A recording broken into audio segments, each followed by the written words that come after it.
Uh-oh. Dr. S here. How y'all doing? Happy Tuesday. Happy Tuesday.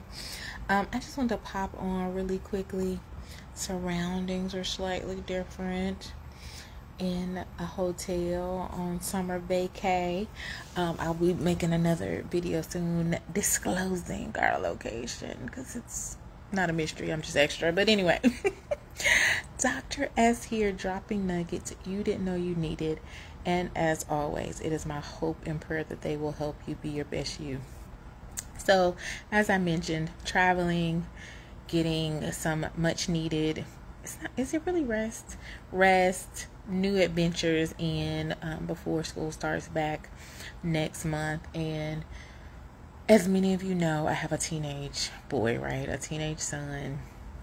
And that's just having a teenager, having a teenage boy, being a single mom of a teenage boy, like every level, every round goes higher and higher, as the old song says. And if you pop on, say hey in the comments, I can say hey back. So that in and of itself is an adventure. So in the past, before he was a teenager, our summer trips were like a big deal, like planning where we were going, what we were going to do when we got there. Usually we do a zoo, aquarium, and an African American museum. Might throw in like a science museum because he was really into dinosaurs and those kind of things. But now that he's too old to hang out with mom, that's not cool anymore. This trip is like begrudging. And so yesterday, as we were traveling, he was just like, oh my gosh, why do we gotta go? Oh my gosh, why can't we? Oh my gosh, can't I just stay home? Oh my gosh, can't I just be on? And I just was like fed up. So I had this whole conversation with him like, I hear you. I want to validate your feelings. I want you to hear me hearing you. And I'm going to need you to get it together. And be grateful. You know, cut it out with all this like complaining. Or if you're gonna complain the one time and then don't complain no more, because I heard you the first 17,100,000 times you complained. So anyway, of course that shut him down. I continue driving and I'm thinking about it, and I'm like, you know what, Sha-Lai, there are times that you complain too. Maybe about things that don't need complaining. You're just, expressing your feelings or whatever the case may be. And so I then, apologized to my son. And then also let him know, like, you know what? Having this conversation with you made me think about my actions, do some self-reflection.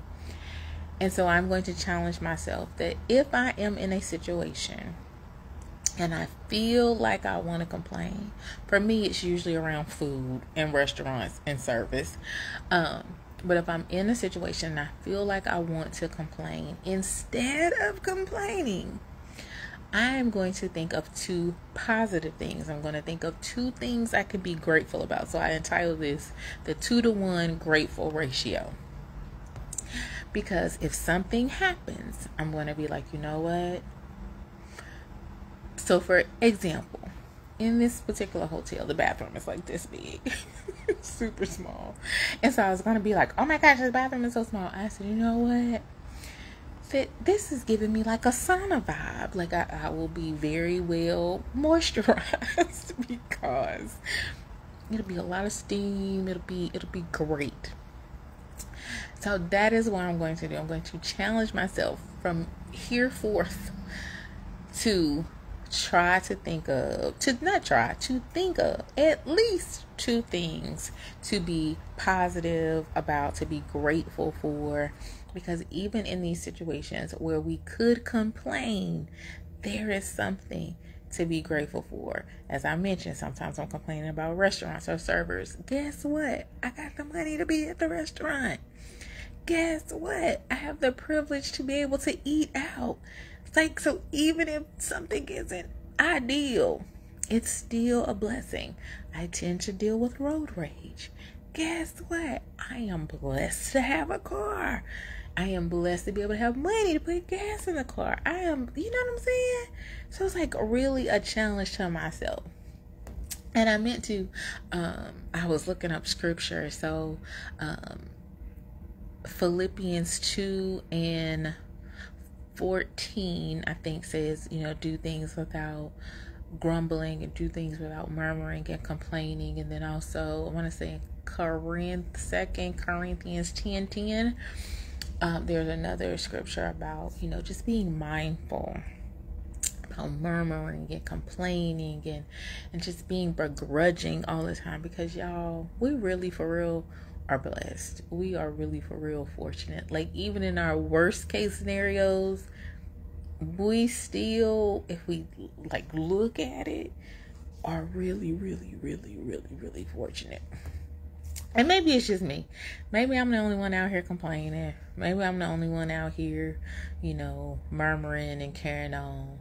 But if that happens to be you too, then I challenge you to try the 2-1 grateful ratio and let me know how that works out for you. So I just wanted to pop on and share that. We're going to get ourselves together and head out for adventures in our new fair city and our new fair state to us. And see what we can find to get into. If you made it to this point, I want to let you know that I have a couple of things coming up. So there's a book club, the Lioness Book Club, that's going to be co-facilitated by Anissa Noel and Tarina Green. It's starting next month. It's the second Thursday of the month at 6:30. Open to all. We're reading the book The Mountain Is You. Self-sabotage, how to overcome self-sabotage and turn it into self-mastery, by Brianna Weist.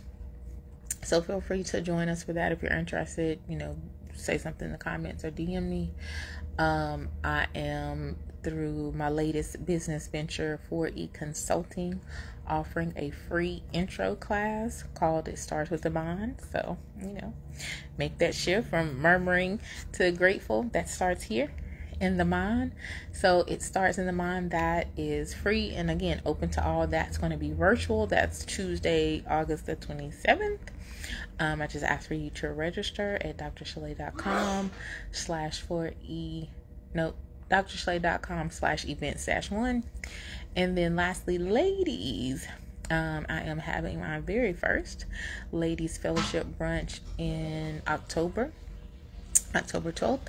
And so we're going to have the dynamic Lisa Billings bringing a word on faith there. So check out any of my posts or any of the things that are going on to stay caught up. So hopefully this 2-1 grateful ratio helps you out. I love you guys. Be blessed. Dr. S.